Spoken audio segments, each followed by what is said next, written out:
Welcome back to Askewed Reviews. And as I've been doing so recently, I'm going through all of Kevin Smith's films. And today we are doing the 2022 film Clerks III. Here is your trivia question for today. What is the fictional cigarette brand that has appeared in most of the View Askew universe? So this film starts off about 15 years after the events of Clerks II. So we of course head back to the Quick Stop groceries, but RST video is no longer a thing, as video cassettes are pretty much a thing of the past. But it has now been changed into a weed dispensary that is owned by Jay and Silent Bob. Dante and Randall, of course, still own and operate the Quick Stop, and even Elias is still around. Unfortunately for Dante, Becky and their unborn child are not, as very soon after the events of the last film, they were in a car accident and did not make it. Now, what's worse is present times are not looking all that better, as Randall is having some sort of issue and he collapses in the quick stop.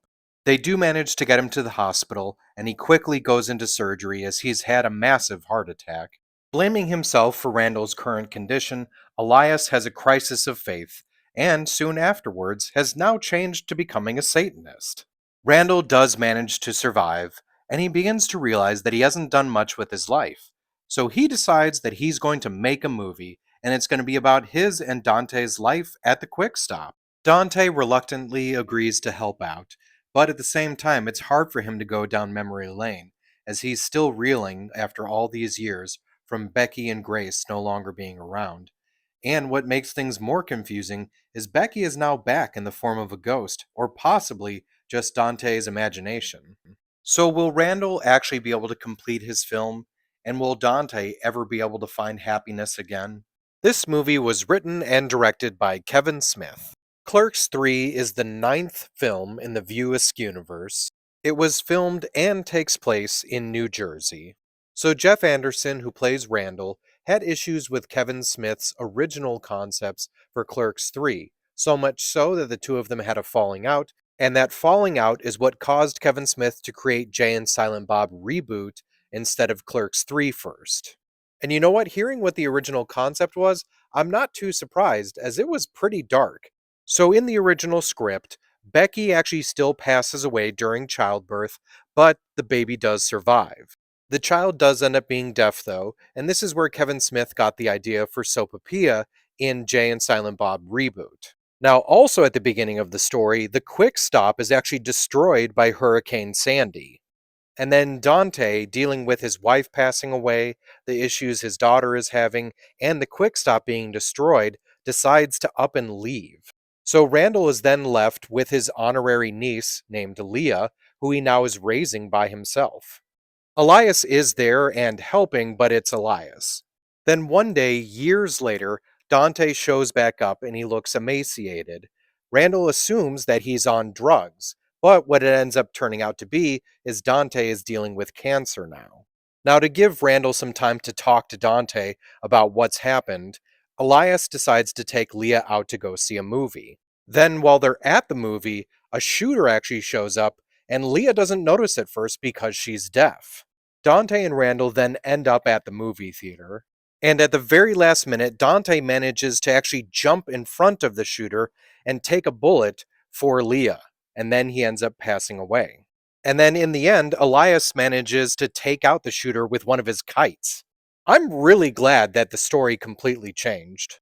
The whole story in the version we know now, with Randall getting a heart attack, was completely based off of Kevin Smith's own experience with getting a heart attack.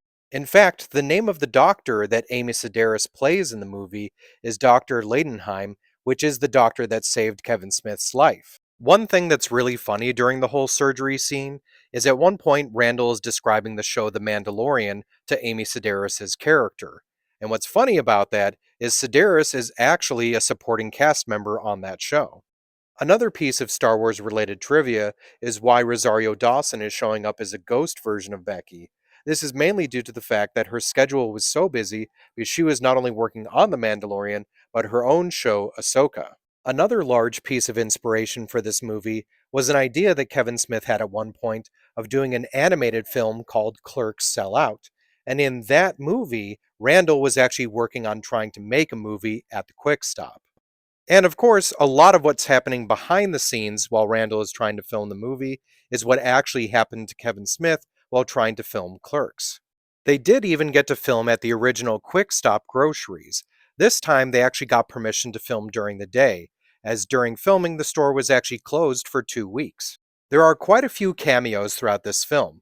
In the hockey scene alone, you have all four comic book men Brian Johnson, Walter Flanagan, Mike Zapsik, and Ming Chen, but you've also got Ernest O'Donnell, who's been in pretty much everything View Askew, and he even reprises his role as Rick Darris.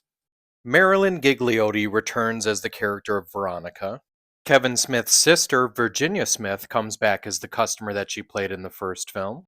Kevin Smith's wife, Jennifer Schallbach Smith, who played the character Emma in Clerks II, reprises that role in this film.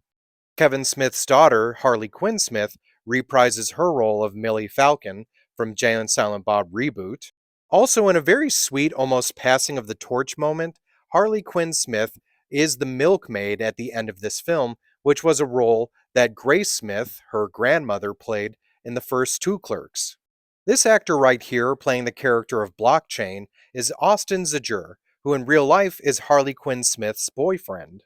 Jordan Monsanto and Logan Muse, Jason Muse's wife and daughter, also appear in the film. Justin Long makes a cameo as the guy who gets to shave Randall's groin. Kate Micucci comes back, but this time she is the movie's employee in the mascot costume. There's a recurring character in Clerks the Animated Series called Lando. He actually appears in live action in this film, played by Mark Bernardin. And then, of course, there's all the cameos during the auditions for Randall's film, including Ben Affleck, Sarah Michelle Gellar, Freddie Prinze Jr., Michael Anthony Hall, Fred Armisen, Danny Trejo, Donnell Rawlings, Ralph Garman, Bobby Moynihan, Melissa Benoist, Chris Wood, all four members of the Impractical Jokers, Brian Quinn, James Murr, Saul Volcano, and Joe Gatto. And then, of course, you've got some familiar faces to the View Askew universe.